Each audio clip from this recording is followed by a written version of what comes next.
Welcome to eSIM Studios. Let's run the intro. Yeah. Woo. I just need my space right now. Fresh off the G5 jet, I'm on my way to a brand new kit. All right, welcome back. So, now, there we go. Full screen for a second before I get into this. Now, I'm sure you can tell from the thumbnail and from the title of this video, it's pretty much clear right now, being almost 2 weeks in, that the release of the iPhone 15 series has been an utter disaster. Not only has there been a lack of innovation, there's been a bunch of statements online where they basically just putting out the same phone over and over and over with minor upgrades and innovation, like I said, right? Now, Google, if you don't know, they have a Pixel line. I'm sure a lot of you iPhone users maybe have heard once or twice that Google has a phone and it is named the Pixel. Not only is the Pixel, if it's not sitting on top, it's right at the top with the Samsung Galaxy S series, mainly the Ultra S23 Ultra. Google's releasing the Pixel here in just about 3 days. Yeah, 3 days, on October the 4th. And for years, the Pixel and the iPhone have gone head-to-head since they're about 2 weeks away in release dates.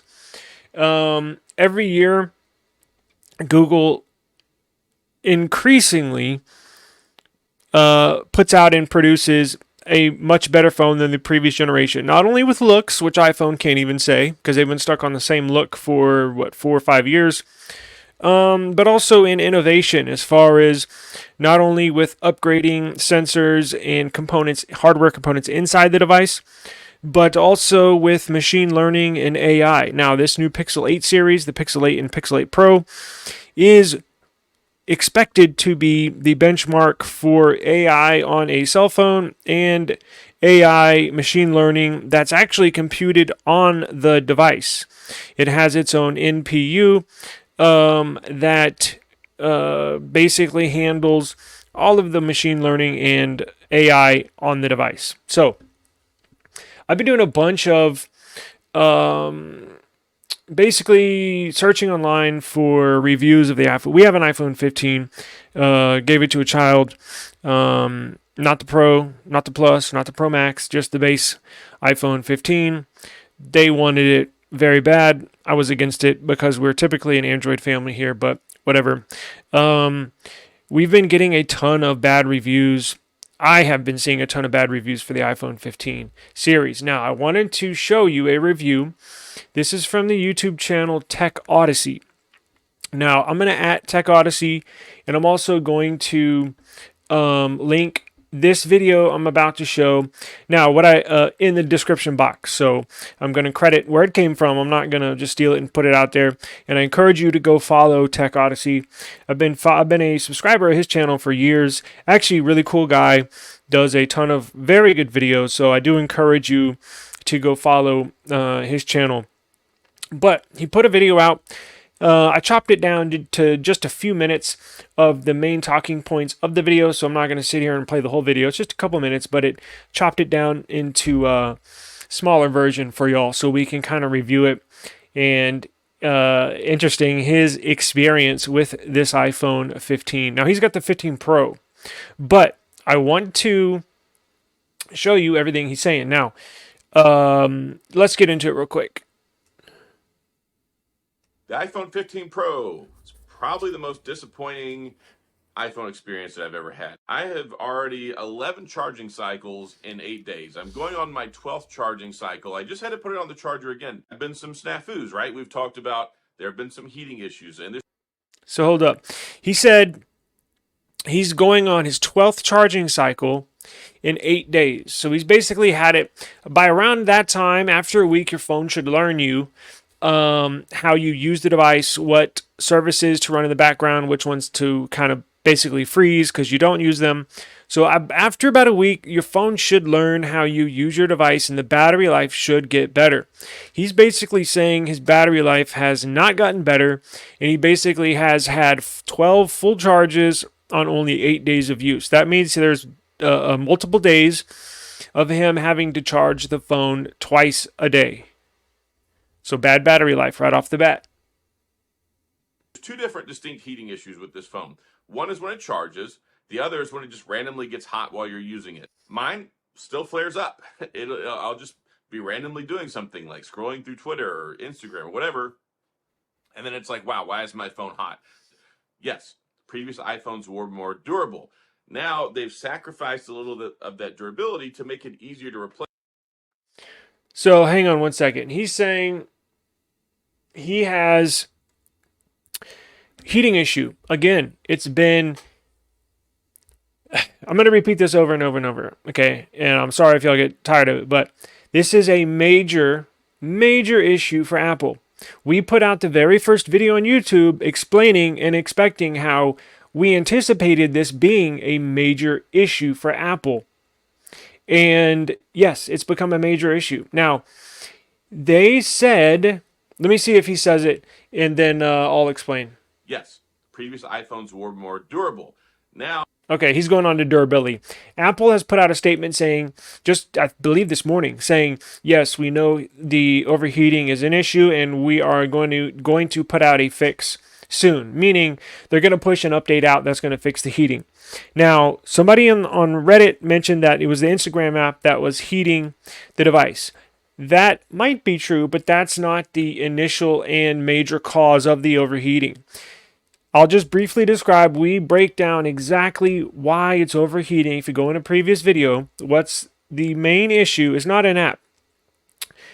Somebody that found this overheating issue right out of the box with no apps installed, benchmarked the device. During the benchmark, it got overheated and shut down. Now, what the issue is Apple, the A17, their Bionic chip is basically built. The brand new chip is built on a 3 nanometer architecture. That's the foundation, the base of the CPU of the chip. So what the A17 is, if you go in depth, is basically last year's model, the A16 CPU, just overclocked and beefed up. So last year's CPU, the A16, was built on a 4 nanometer architecture. So you have a bigger foundation. So they're basically taking last year's a processor that was on a 4 nanometer, they're beefing it up, and then they're putting it on a smaller foundation. So you're generating all this heat. It's basically overclocked and overcharged and generating all this heat while the foundation and the base, the 3 nanometer architecture, is smaller. So you're generating all this heat and it has less area to cool down. That's basically what it comes down to. So it has a smaller foundation, more strong and beefy CPU, generating all this heat. Now, the phone knows it's overheating and generating heat. So what happened in the benchmark test is it scaled down the processor. So you basically, like, if you're running a car at full blast and the engine redlining, you're generating a lot of heat, a lot of power. The only way to reduce that is to take your foot off the gas and ease up off the throttle to reduce the RPMs to lessen the load and the heat. That's basically what's going on inside this processor. The fix that Apple has said that they're going to push, this is what they're going to do. Mark my words. This is exactly what they're going to do. They said a fix is on the way. They said they're aware of it. Here's what they're doing. What they're going to do is the fix, the update, the iOS update that they're going to push is just going to underclock the CPU. So they're not really even fixing the problem. They're just going to reduce the amount of performance, reduce the amount of power that CPU can produce. In turn, reducing the amount of heat it generates. In turn, reducing the heat that you feel, how hot the device is getting. So that's all that they're going to do. So don't listen to all the fluff. The PR team is in overdrive trying to put ease on this overheating thing. No, it's overheating because of what I just explained, and the update, the fix that they're going to push out is just going to underclock the CPU and make it less beefy, less powerful, to in turn reduce the heat. Oh, they've sacrificed a little bit of that durability to make it easier to replace this. So from what I'm hearing, if you screw up the back now, it's like $200 to fix it instead of $500, and it still has the one crappy thing that pisses me off with this phone. So he was saying the previous generation was a more stronger, more durable back. We showed Jerry rig everything. He did the bend test, and he tried to bend the phone. No other phone in the past has broken. This iPhone, the back panel snapped. And he's saying because Apple in the past, their back panel was more durable. However, it cost $500 to replace. This one is less durable, although it's cheaper and easier to replace, which means it's going to break easier. So those of y'all that keep your phone in your back pocket like I do, be careful when it's in your back pocket and you go to sit down in your car. I do that all the time. Never had an issue, right? Well, you might want to think twice before doing that with this one. Now, it's like $200 to fix it instead of $500, and it still has the one crappy thing that pisses me off with this phone, and that is that you still get the halos. You still get the lens flare. And so this has been an issue with a lot of iPhones, especially in the past. Now, Apple tried to combat this in the new iPhone 15, and it does not look like they succeeded very well. In the past, when you take a picture with iPhone, not in every picture, but randomly, you take a picture, especially at nighttime, you'd get a glare. So you'd snap a picture and you'd get a glare, whether it be the sun during the day or a night light. You would just see a streak of light whenever you're scrolling through your photos in your photo. I've never had that issue with Pixel, Android phone, Samsung, nothing. Never had that problem. Apparently, it's been an issue with these iPhones, and it's still an issue, even though they use new coating on these lenses on the back. We've been using the same camera housing design for 4 years now? 11, 12, 13, 14, 15. We're on the 5th generation of them giving us these same cameras that keep creating those lens flare rings, and it drives me insane. So my experience with the phone, iOS 17 has been mostly good. I have had some freezing where the screen will just freeze up on me while I'm in apps. Really? I think it's probably more an app optimization thing than an iOS thing. There are some frustrations here and there. The battery life is just not good. I'm really only getting 4.5 to 5 hours of screen on time. I had the iPhone. 4.5 hours to 5 hours screen on time. That's pretty bad. Was with the best Android phones. My wife regularly gets 9 hours, 8 hours, 9 hours. That's 40-50% better than what this does. And she has the 7 Pro. It's Pixel 7 Pro. We're about to upgrade to the Pixel 8 Pro. On 13 Pro, I got 10 hours of screen on time out of that sucker. 10 hours, and now we're getting 4.5, 5 hours. It's basically been chopped in half. I've had this phone this is going on day 8 right now. And like I said, I know I'm at charging cycle 11. If I put this on the charger, probably another 30 minutes, I'll be at charging cycle 12. So that means I'm on pace to basically have 80 to 85% battery health left within 1 year with the way I'm having to charge this phone. I effectively have to charge it almost twice a day to get it through the day. Like I said, it's been a very frustrating experience. I really wanted to like this phone a lot.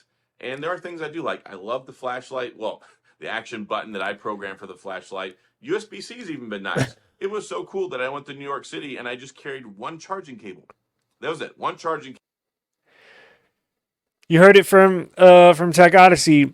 The 2 things he likes best about this new iPhone is the flashlight and the USB Type-C. That's it.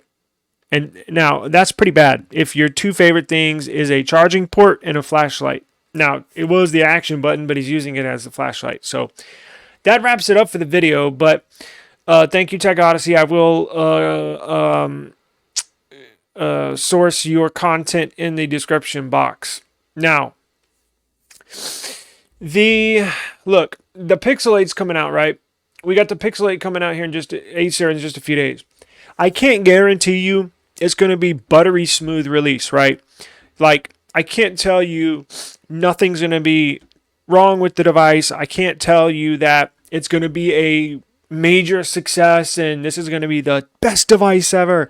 I wish I could. I want it to be because we're hashtag Team Pixel here. But I'm going to be honest. I was a huge supporter and proponent of the 7 Pro until I started shooting 4K videos just a few months ago when it got, when it was 100 freaking degrees outside. I didn't have an issue when it was in the cooler temperatures because they released them in October. So I had it from October to February, March, April, May was fine. And then when you roll into the summer months, when it started getting 100 degrees outside here in South Texas, my video recording app, when I would shoot in 4K, would overheat and shut down. And I blasted Google on my previous videos. So I'm fairly honest here. At least I try to be. And we're going to test these new Pixel 8 devices extensively when we get them in here in about a week. So please subscribe to the channel. And I will be honest, I'm not going to sugarcoat anything. If they make a hot piece of shit like these new iPhone 15s, I'm going to let y'all know. I have confidence in Google. That's why I'm kind of bloating a little bit, or at least on cloud 9 with this release, because I do have confidence in them that they have made strides. I have seen the progress that they make. They actively reach out to myself and other Super Pixel super fans about our experiences with these devices, and they actively ask our opinions, which I've really haven't heard any other company do that, especially as large as Google. So they are listening to us. I can guarantee you somebody at Google has watched my videos and or subscribed to our videos. I've been reached out to before by them. So I know they're actively trying to solve the video issue. I think they should have it on this one. Although, again, I'm going to let you know if it overheats and shuts down on me. I'm going to let you know. But I can guarantee you the device is probably not going to have as many issues as Tech Odyssey just went over. Basically, apps freezing. It's overheating like crazy. Battery life sucks. Screen on time sucks. He's getting flares in his photos when he takes pictures. That's 5 major issues. And his favorite thing about the phone is it has USB Type-C and, the flashlight. So that's basically a fail, in my opinion, as far as a release. I mean, I would return that phone. I know a lot of people aren't just because they're Apple fanboys, but it's pretty bad. In fact, it's almost as bad as it can get now. Not like I said in the previous videos, not as bad as the Samsung Note 7 exploding phone issue. That was by far the worst phone release in the history of mankind. But in today's terms, I don't expect any phones to explode, so that's probably about as bad as it gets. So that's why I have confidence, and that's why I have the title, Pixel 8 Pro will destroy iPhone 15. Because even if there is 1 or 2 issues on this new Pixel 8 right here, that does not even come close to the 5 or 6 issues that this iPhone 15 has. So please let me know what your expectations are. Let me know if you're picking up the Pixel 8 Pro. We're going to get 2 of them. And if you have an iPhone, if you're an Apple user, again, I'm not here to bash Apple. I'm just simply telling the truth in what I see. And again, I will, if the Pixel 8 Pro sucks, I'll let you know. I doubt it will, but if that comes across, I will be honest and let you know. But if you are an iPhone user, let me know. I've had a bunch of Apple people or iPhone users reach out to me in regards to the iPhone 15 and the overheating issue. It is a problem. But let me know if you have other problems, or you get bad screen on time, or battery life sucks, apps freezing. Let me know. Comment down below. You can also have my email address in the description box, my website, all sorts of cool stuff for y'all. So multiple ways to reach out. But I do appreciate your time. I got a busy Sunday here, so I'm going to let y'all go. I just wanted to give you a little If you're not subscribed to Tech Odyssey, I'm going to link his in the description below. So go subscribe to him. He's a really good YouTuber. So we'll have to see how this goes. Again, 3 days left, and I'm sure there will be more news right around the corner. Every day we get a new release. You know what? That reminds me, there was a new unboxing from the white Pixel 8. Let me show that real quick. Hang on. Do I have any tabs open? Let's do this. I'm doing this on the fly, so please excuse me. I did not have this set up and ready, but I do wanted to show you all this before I get out of here. Pixel 8 Pro unboxing.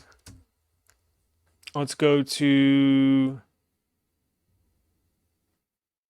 Okay, here we go. Now, okay, let me see if I can share this. I know I can. Let's see. Let's remove that. Let's go to present, share screen. Windows.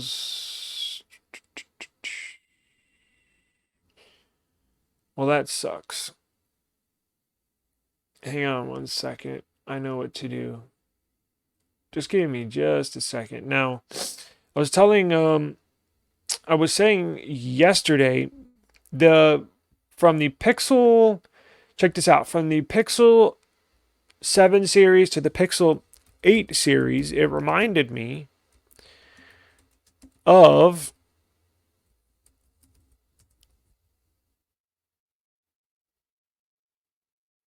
here we go. Okay, so here's the deal. Let me go back to StreamYard. Let's go to present, share screen. Let's go here. I don't want the audio shared. Okay, so here we go. Now look. These are the latest leaks. You got the Pixel 8 Pro here front, Pixel 8 Pro here back. Now, it's not, at first I thought it was the blue, but then you look down, it's just a sticker they're peeling off. This is the white model. Still hard to tell if it's the matte or if it's shiny. It looks kind of in between, but it's going to be hard to tell. Photos are kind of blurry. This is from the manufacturer. It reminds me, going from the Pixel 7 Pro with the curved sides screen to the Pixel 8 Pro, which has a flat screen, reminds me, do you remember the OnePlus 8? Maybe 4 years ago, the OnePlus 8? How it had a curved screen? And then you go to the OnePlus 8T, which had the same size, 6.7 curved screen, and then they went to a 6.7 flat screen on the OnePlus 8T. This is what this photo reminds me of. When I first saw this, I was like, man, that looks exactly like the OnePlus 8T as far as the dimensions and the curvature of the display, the flat display. Now, there should be another photo. So they got another photo right here. I don't know why there's an arrow. I was like, well, maybe is there separation? But I have no idea. I don't know why there's an arrow here. Everything looks completely fine. Again, it's pre-production. All right, no, this is production. They just probably took a device off the production line and took some photos of it. But not really sure what the arrow is for. They grayed out the serial number so they can't get caught. And looks to be a phenomenal device. So we're all very excited over here. But that's the latest leak. You get the photos right here. It's not really unboxing images, it's manufacturing images, because this is from the manufacturing plant. You can tell behind there's these little green plastic buckets. They go down the assembly line, and this is probably the final assembly line right here, where they have them in the green boxes, and then they take them out of the green boxes, and then they put them in the boxes that you and I get right here. They just peeled the stickers, took a photo, and then put the sticker back. But looks to be very, very nice. So you got the nice camera setups back there. And another thing that reminds me, there's somebody on Reddit saying, there's some idiot on Reddit saying that the smaller Pixel 8 has the old GN1 sensor, and that is a lie. Both the smaller Pixel 8 and both the smaller Pixel 8 and the bigger Pixel 8 Pro both have the GN2 sensor, not the GN1. It's GN2. There's some fool on Reddit that's claiming that the smaller Pixel 8 has the GN1 sensor. That's incorrect. Both devices have the GN2 sensor, because the GN1 sensor has been around for years, and the machine learning and the AI that these cameras are going to be performing is next level stuff. So they absolutely have to have that GN2 sensor to complete some of these fantastic photo samples we've been seeing. So have no worries. It's going to have all new specs, all new cameras, all new sensors, and should be phenomenal. So don't listen to people online. They're just either Apple fanboys trying to shit on our party, or they're people just wanting to troll. So thank you for viewing. I appreciate the time, and I am going to get out of here. Peace out.